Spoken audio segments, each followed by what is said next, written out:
Dahil ito si Tol Makil hindi pumapatol naman to sa mga haters ako na lang yung pumatol para sa kanya. Kasi sabi ko nga sa inyo mga tol, medyo mayabang ako, tapos hambog ako, kaya pumapatol ako.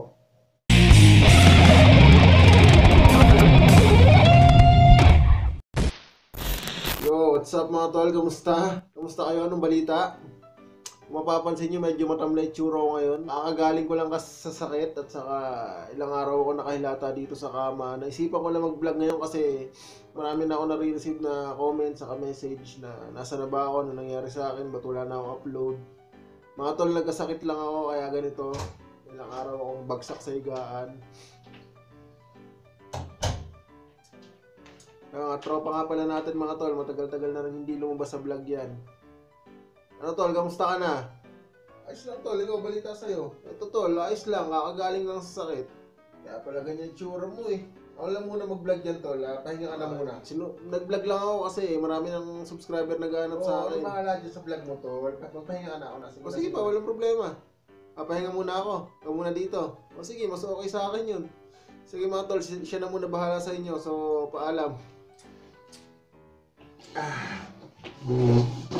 Yo, what's up mga tol? Ako na muna bahala sa vlog ni Makil.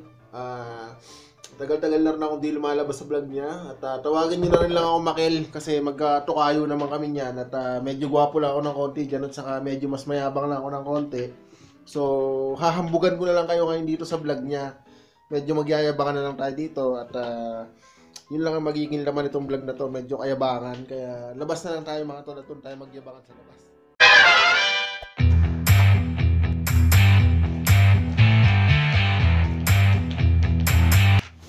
Magsasalang lang akong labahin mga tol, tapos mamaya may pag-uusapan tayo. Medyo kakaiba ngayon kasi na-stress na si Tol Makil doon.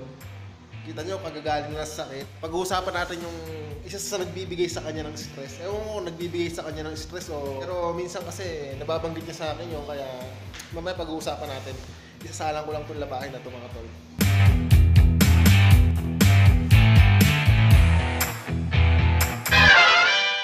Yun mga tol, bumili lang ako ng konting maiinom at saka makakain dito sa grocery. Medyo maganda na yung panahon dito sa Saudi. Papalit na ng klima, naglamig, magtatag-init na naman. Pansin ko lang mga tol, pag mga gantong panahon dito sa Saudi, pag nagpapalit ng klima, dito nauuso yung mga sakit, trangkaso, lagnat.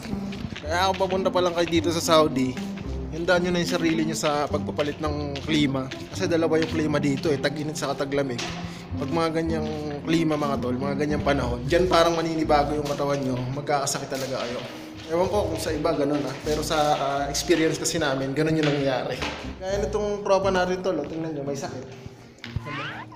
Sakit ka ba tol? Ay, pucha, may sakit nga.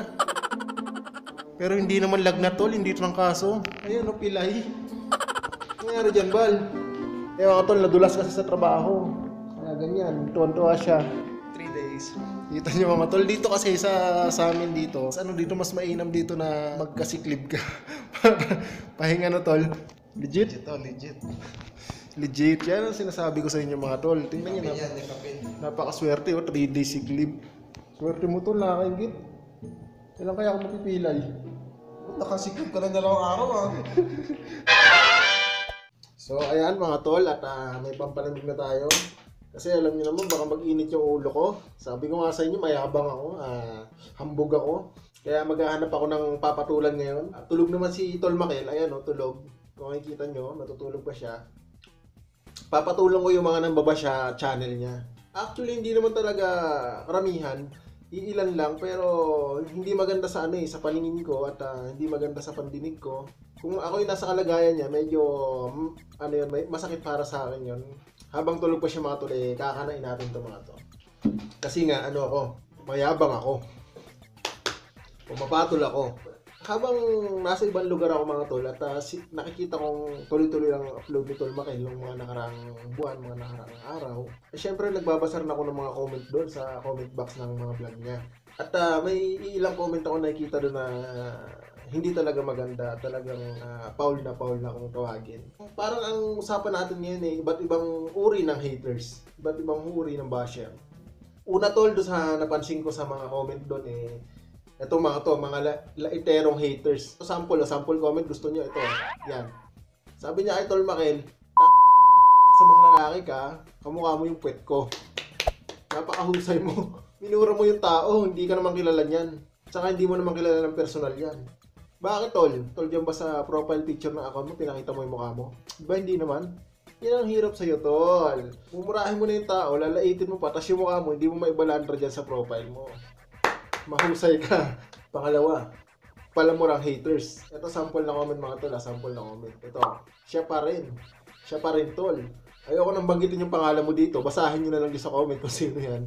Kasi tol, trip ko lang na pagtuunan ka ng konting attention. Kasi baka kailangan mo ng attention. Kagaya niyang comment mo nga tol, ano ka, isa kang palamurang haters. Tang ka.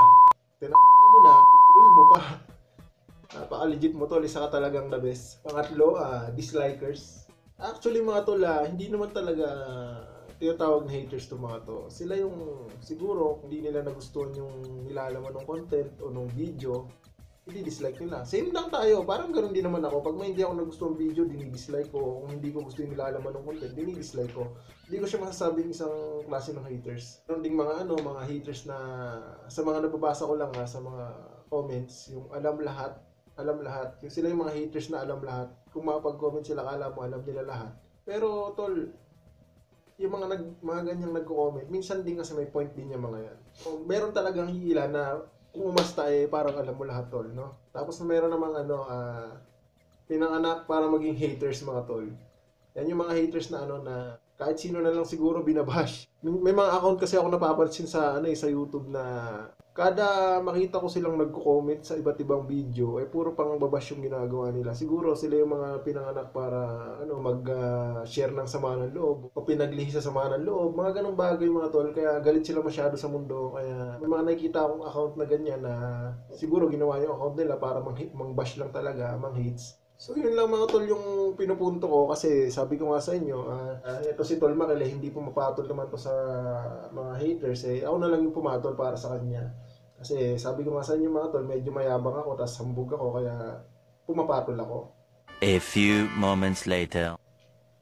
So mga tol, yan lang yung trip kong pag-usapan ngayon kasi pinahiram niyo sa akin yung vlog niya, wala naman tayong mapag-usapang iba. Anong pinagagagawa mo dyan sa vlog? Wala tol, pinuna ko lang yung mga nambabash, yung mga nang-hates. Dapat di mo na pinansin yung mga yan. Sorry na. Hindi na pinatulan tol. Minsan lang O sige, hayaan mo lang sila. Sorry na. Minsan lang Ako na nga lang ulit ng vlog dyan. Sige, ikaw na lang ulit. Pinatulan mo kasi na. Ay, nagalit tol. Dapat pala hindi ko na daw pinatulan.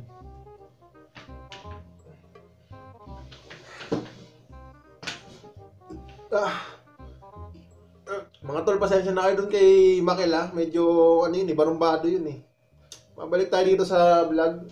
Actually mga tol, simula nung una, hindi ko naman talaga pinagpapapatulan yung mga ganun. Siguro pinapansin ko lang, pero yung bigyan ko ng talagang oras para patulan, hindi ko ginagawa mga tol. Pero advice na rin lang sa mga sa mga katulad ko nag-YouTube na nakaka-receive ng maraming bash o maraming hates comments. Normal yan sa social media. Pero mga tol, ang payo ko lang talaga, absorb nyo siya as a positive. Kahit negative pa yung iba to sa inyo, absorb nyo siya as positive kasi yung mga hates at saka bash na yan mga tol, yan yung parang yan din yung magiging dahilan para mas ipakita nyo sa kanila na mas pagbubutihin nyo pa yung ginagawa nyo. Parang lang yan parang ganito. Ito siso yan. Alam mo yung laro ng pambata? Ito yung mga basher mo.